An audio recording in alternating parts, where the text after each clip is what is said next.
Bonjour, aujourd'hui encore on va regarder quelques pépites du CNJV. Alors là je vous ai préparé un paquet avec des illustrations originales qui ont servi pour les jaquettes de Cobrasoft.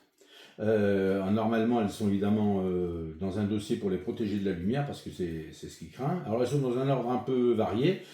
Ici, on a une jaquette qui a servi pour une compilation de jeux. Donc, il y avait de l'arcade, de l'historique, du saloon. C'est une espèce de mélange. Ici, on a une illustration qui a servi pour un logiciel qui s'appelait Ordi Tiercé, qui promettait certainement de gagner à tous les coups au tiercé. Celui-ci, il a une petite histoire, il a une technique un peu différente. Ça a été fait par un graphiste local de Chalon-sur-Saône. Et il a une petite histoire parce que le logiciel a publié ce logiciel en pirate, et on vous racontera ça une autre fois. Là, on est sur polyfichier, une autre technique, on est plus sur l'aérographe, là, avec une illustration un peu générique pour cet utilitaire. Là, c'est pour un éducatif, alors là, évidemment, c'est un peu enfantin, ça a été dessiné par Christian Descombes, qui était notre graphiste en interne, qui avait ce style-là, évidemment, mais un style aussi beaucoup plus travaillé, par exemple, pour cette couverture pour HMS Cobra, une couverture qu'on n'a pas utilisée parce que HMS Cobra il n'est pas sorti dans le bloc, dans la boîte type cassette vidéo, mais il est sorti sous ce format-là, dans une grosse boîte, donc il avait fait complètement l'illustration.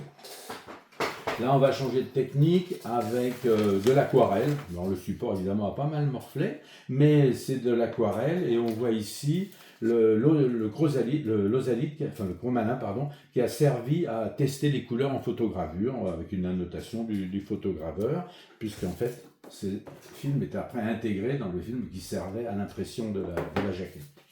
Là, on est sur un jeu de réversi. Qui est mis dans une ambiance un petit peu science-fiction, toujours à l'aérographe. Là, on a une autre technique qui a été utilisée par le graphiste qui a créé le logo Cobrasoft. En fait, lui, il nous en a fait toute une série, les premiers titres. Donc là, c'est 1815, un jeu pour Napoléon. Alors là, on voit la jaquette originale et là, parce que ça donne une fois imprimé.